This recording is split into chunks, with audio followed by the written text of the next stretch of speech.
So, welcome back to the series HORARY readings.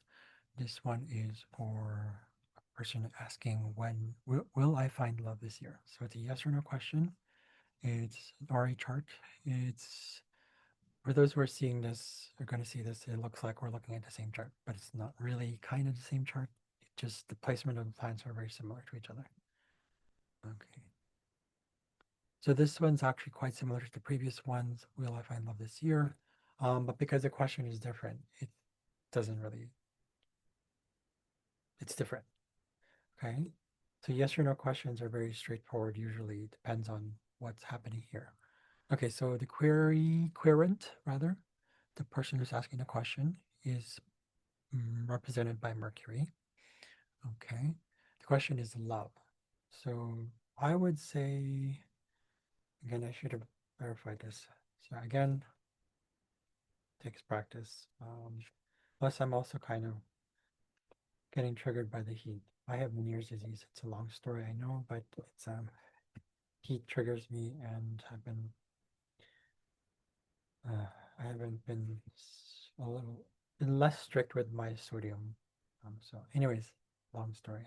Let's see here. Um, so you're presented by Mercury. Okay, I'm going to look into.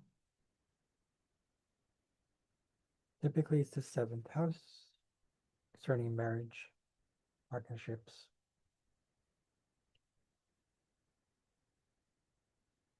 Okay.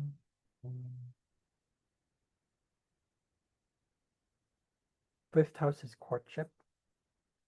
So technically, they're talking about love itself. Like, there's two ways to go about this. You look into the fifth house, but the thing is, it's this one's funny. The fifth house cusp is ruled by Virgo, so we look into Mercury. Mind you, this is traditional astrology. This isn't the rules to traditional astrology is different from modern astrology. Um, sort of. Um, so we can't look at the fifth house because it's Mercury to Mercury.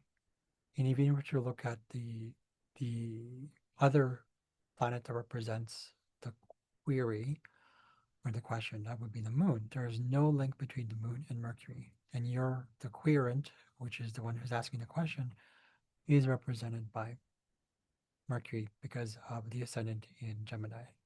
Mercury rules Gemini. Um, Astrology stuff, sorry. uh, but there's no link between the moon and Mercury. So we look into the seventh house, which is Jupiter. Now, is there a link between Jupiter and Mercury? No, but there is a link between Jupiter and the moon. So right here, you have 17, 18. Um, the answer to the question, because it's a square aspect, it's a red line right here. Squares in astrology or traditional astrology and horary, it's no. So the answer to the question is a direct no. Um,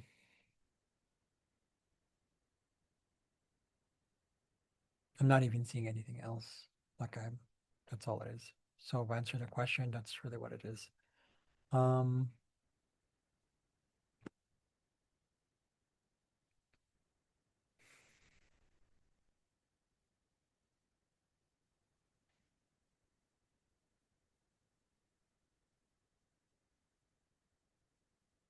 no, no, that's it. That's it. Yeah, there isn't any. The ninth house can't be doing that. So it's not what the ninth house is about. And even if we were to look at modern astrology stuff, it doesn't apply. Cannot interpret the chart like that. It's just weird. It just does. There's a reason why this has worked for thousands of years. So, anyways, to answer your question, really, no, not this year. If you do want to ask the same question, pose it again 3 to 4 months from now. But if you have other questions pertaining to the same thing, sorry, the same timing of the question, because it's the same thing that you pose, you open the, it's like you open a door and there's other stuff that can be used for this chart or that can be read from this chart. Go ahead and ask it next time. Otherwise, I will post this. You'll see where I'm posting it. But for those who are watching this in my channel, thank you for watching. I'll see you guys later.